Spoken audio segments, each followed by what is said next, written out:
Les problèmes alimentaires et nutritionnels qui prévalent dans le nord du continent ont contraint les populations à recourir aux produits forestiers non lieux dans leur alimentation.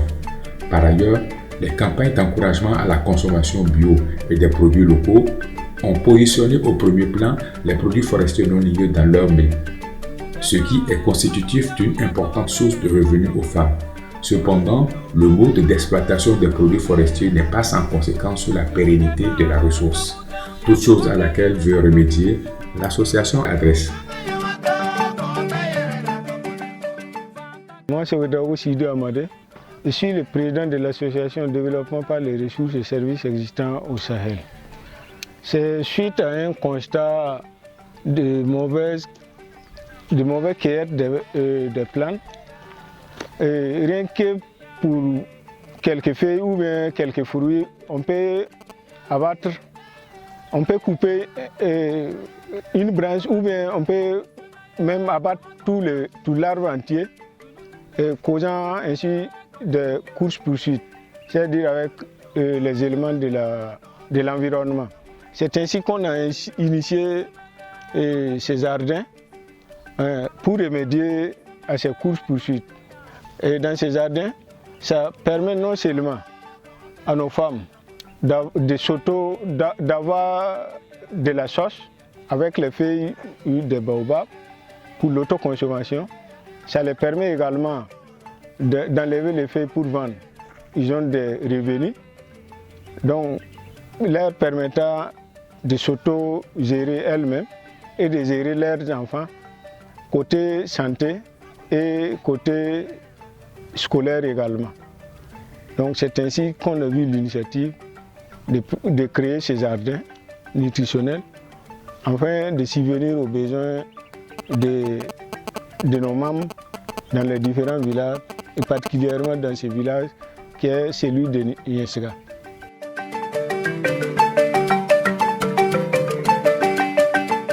Adresse, dans le cadre de la vulgarisation de son expérience en matière de gestion des produits forestiers non lieux dans la province de Saint-Thomas, a structuré ses interventions suivant 6 axes, à savoir la sensibilisation, le renforcement des capacités, la création de jardins nutritifs, la pratique de la régénération naturelle assistée, l'auto-équipement en matériel et l'appui à la mise en marché.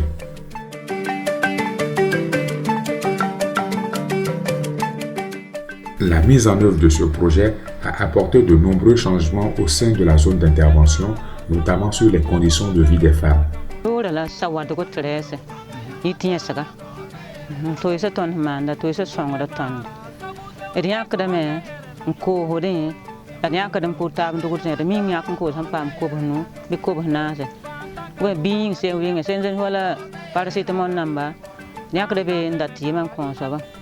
Ko ben sen de école ba nu tie pile tara konta lam tan kin école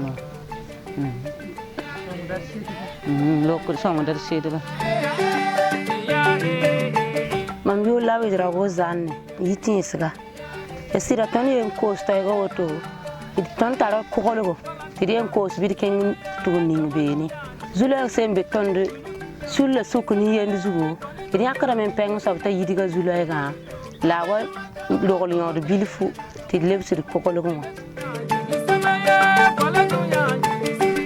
Les produits forestiers non lieux apportent une contribution très appréciable dans l'amélioration socio-économique des conditions de vie des populations rurales. L'expérience de l'association Adresse a permis d'identifier des facteurs qui contribuent à la réussite ou à l'échec de la réplication de cette initiative. Il s'agit entre autres, premièrement, de l'existence de groupes de femmes bien organisés et solidaires. Deuxièmement, la collaboration avec l'administration forestière. Troisièmement, le renforcement des capacités des femmes pour une bonne gestion. Quatrièmement, la détention des équipements. Et enfin, l'autonomisation financière des femmes pour mener leur activité génératrice de revenus. Pour la réplication de cette initiative, il est indispensable de disposer des sites sécurisés sur le plan foncier, d'accompagner les femmes dans la mise en marché des produits forestiers non lieux par la transformation, la labellisation et l'appui à la participation aux foires afin d'acquérir des marchés plus florissants. et de développer des partenariats durables et structurés avec les structures déconcentrées et décentralisées de l'administration. Par cette expérience de gestion des produits forestiers non liés pour l'épanouissement des femmes dans la province de Zontoba, l'association adresse à améliorer l'offre des produits forestiers et par ricochet l'accroissement des sources de revenus surtout pour les femmes.